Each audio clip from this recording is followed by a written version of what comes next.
Hey, Alexander, how are you? Hey Stacy, pretty good. How are you doing? I'm good. Thanks for having me. No, thank you for taking the time and chatting with Of us. course, I'm so excited.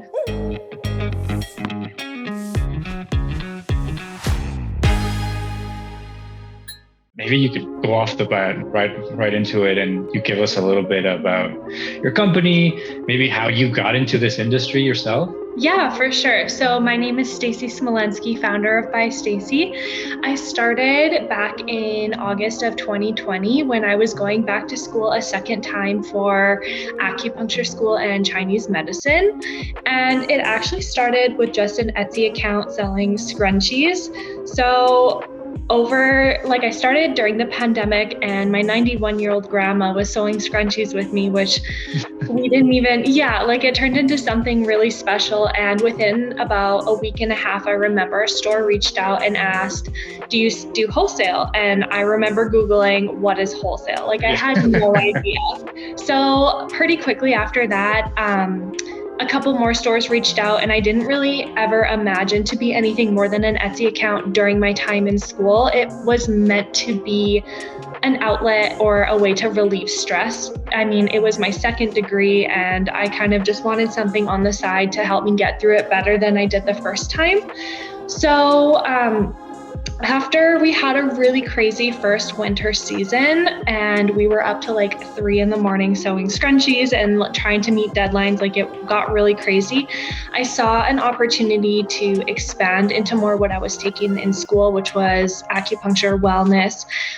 The more I got immersed in my journey of school, the more I saw a need and curiosity of patients to take their wellness to another level.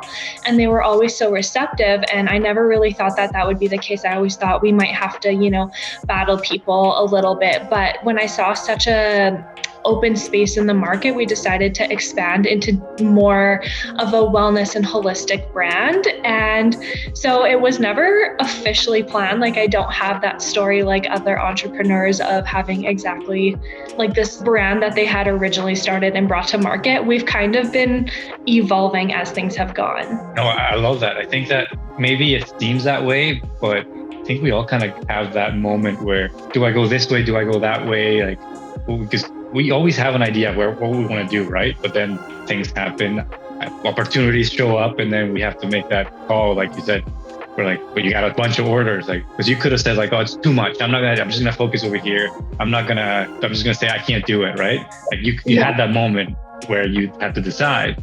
So I love that. Do you see that social media help you in any way? Because I see that you have a nice presence, and like what, let's say, factor that social media have in your trajectory?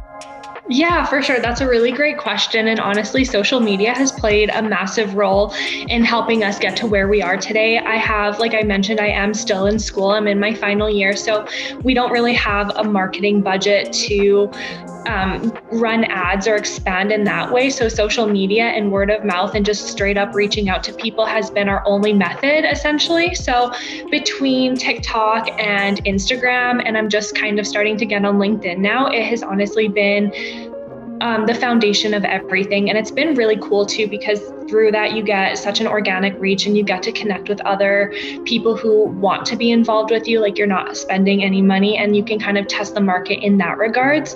So TikTok is like fairly new for us, but we had a video go semi-viral recently with over 500,000 views, which gave us about 70 orders of our new body cupping kit. So I'm really excited about that because that's pretty new. So I'm thinking that like there is going to be some momentum with TikTok, especially going on in the future. Yeah, well, first of all, congrats on your last year of school. I must feel great. Yeah. And yeah, I think a lot of brands maybe don't experience that moment of miniature virality and they give up. But like, it's great because you said it's free. If you have the time, you do it, right? You have your phone. So it's no longer that you need professional videographers and sound and everything. Like you could run a huge company with just, and that's all you really need. Have you faced any challenges growing that you could share with us? Absolutely. And this is such a good question. I honestly feel like I've made every single mistake on the book in the book. So great question. But I would say the mistakes I've made have been I mean, we launched during the pandemic, so there hasn't really been a lot of opportunity to get out in person and do events and stuff like that. So a lot of it was behind the scenes. And coming out from that, like there's a lot of opportunity now that we're starting to get to. But for a really long time, I personally am pretty introverted and shy, and I use that as an excuse to, maybe stay behind the scenes a little more, or not reach out for help, or not put myself out there as much as I should. Whether that was maybe comparing myself because I'm not doing this full time, or seeing these other brands with teams and stuff like that. So I think that me being so hard on myself has actually stunted growth in some ways. So it's definitely a vulnerable question. And it's something that I'm really trying to overcome right now, and realizing that, people, like, you should expect mistakes in your entrepreneurial journey. And at this point, I'm kind of committed to face planting my way to success, and putting myself out there and allowing myself to make those mistakes, trying not to make them twice, and become a little bit better every single day. But I think it would just be maybe over analyzing my situation, and not taking as much action as I probably should have.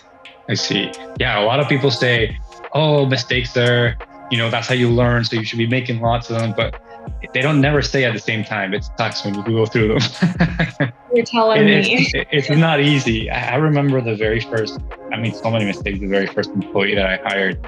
And even like, I only finally looked at it positively like a couple months ago, or maybe a year ago, where like, I made this mistake, missed a mistake. Why did I do that? And then I see myself, how I handle myself and how I interact with my employees now. I'm like, oh, wow, I connect to the learning experience. I did that, but I learned because of that. And maybe it was something I had to pay for. Like, we have to pay for our mistakes. And if we use them to better ourselves and how you interact with other people or how you do business, maybe it's a worth investment, that embarrassment of you feeling shitty for a little bit. You said it so well. I honestly think that embarrassment is kind of the cost of entry to entrepreneurship, because like you said, just expect the mistakes, but a lot of the growth comes in how fast you can rebound from them, because you're being thrown obstacles left, right, and center. And it's how you can like mentally handle them, your mental toughness and your rebound time, that really makes the difference. Perfect. Yeah. You said that right now you're kind of experimenting with TikTok and having a little bit of success. Do you have other platforms that helped you grow, that got you your most sales, let's say? Instagram has always been like my day one. And I mean, like, it's a very saturated place, but I feel like my most loyal people are there. Like, it's such a great community, and probably like where I've started since day one. So TikTok, I've kind of been consistent for like the last 6 months.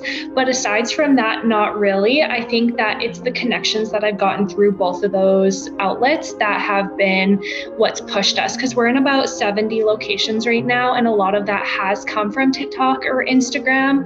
We're just about to also be launching into Safeway and Sobeys, and that has also been through, maybe I've met some other local business on Instagram who like shared a connection or a contact. So that's been so invaluable to really invest in that community. Oh, that's incredible. Yeah, I think it's like a snowball effect, right? You think that you have no traction, and then all of a sudden this person's helping this, you get this contact, and it's fun. Like, if you go through the hard times, you see some traction, and you can finally see the whole iteration, I have to put in this much effort and then I'll get results. But in the beginning, definitely can kick you down a couple of times. What do you think are the biggest trends right now going on in beauty and wellness industry? Oh, I love this question, because I think it's such a growing industry, but it's also very saturated. Like, there is so many, whether it's better for you foods, better for you products.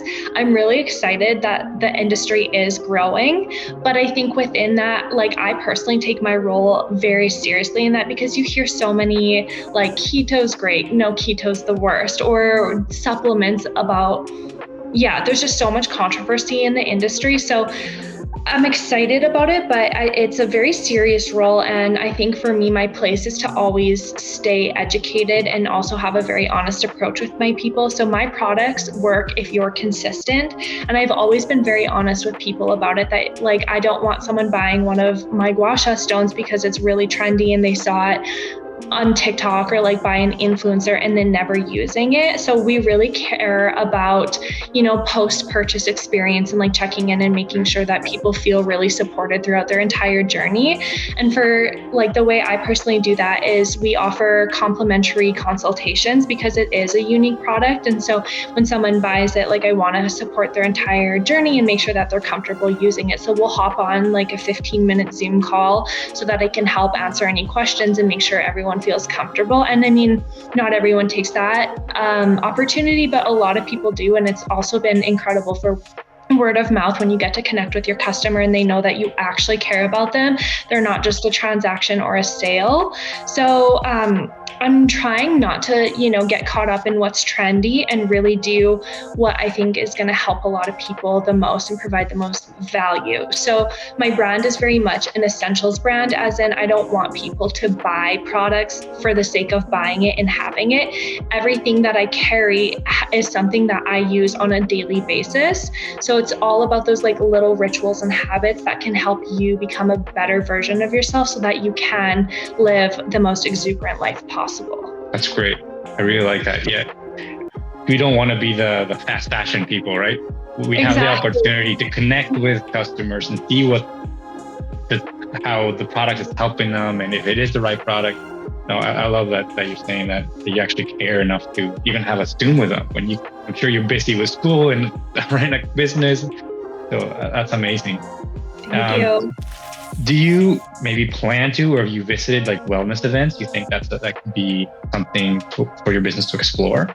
Absolutely. So yeah, when we started, that wasn't really an opportunity. You kind of have to get up close and personal, but we have a lot of events lined up in the future. And I'm not sure, are you from Calgary? You're Calgary based? No, from Oakville, Toronto. Oh, okay. Well, hello. Yeah. I didn't know that. Okay. So, we're in 3 of the community natural locations here in Calgary, and they've been so phenomenal in supporting us throughout the pandemic as well. So anytime they have like a beauty event, they bring us on, and so we can talk to customers about the product and show them how it works. So that's been huge. But as of now's really the time to start building the momentum, and we have quite a few events coming up in November and December where we will be getting out there. And it really is about death by 1,000 paper cuts, as in it's so important to show up to these events, and one by one customer by customer, you get that positive word of mouth, you have a really good interaction with them, and then they feel good about using their product and completely understand why they're doing it instead of just the trend. So yeah, these events are honestly beyond essential for us. So you definitely think you recommend it to somebody starting out, like go out there and meet people now that you can. Yes, absolutely. I'm actually really enjoying this last question. I've been asking a couple people now in a row. Do you remember any commercials that really stood out in your childhood? Maybe it's a jingle, maybe it's a product commercial, like something that just stands out that you saw on TV. Oh my goodness. Okay, I don't know why the first thing that came to mind when you asked this is, do you remember the TELUS commercials, and they'd always have like a cute animal? Yes. I don't know. I remember loving those ones because there was always a new cute animal and they were always so happy and positive. That's the first thing that popped into my mind. Well, there you go. I think they were hacking the whole cat videos, cute animals on TV before the internet, right? Smart. What about you? For me, I don't even know if I enjoy these chocolates, but like the Ferrero Rocher commercials where it's always like they're in a ball gown and it's so fancy and they have like the pyramid of Ferrero Rochers. And like, I always saw that one. It's like, oh, I guess that's what rich adults eat, Ferrero Rocher. So that one's still stuck in my mind. Brilliant marketing.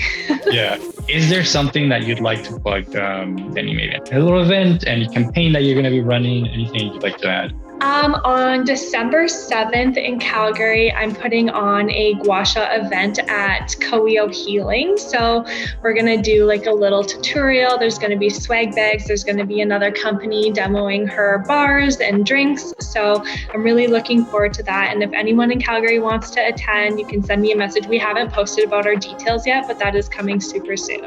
Awesome. Well, thank you, Stacy. That pretty much wraps it up. I don't know if you'd like to add anything, but it was it's pretty easy now, not too hard. Thank you so much for having me. I really appreciate coming on today. Thank you, Stacy. So we'll get this edited and out to the public as soon as we can. Oh, you're the best. Well, best of luck with your beef jerky company and all the rest of your... Thank you. Of course. Thank you. Have a good day, Stacy. Bye. You too. Bye.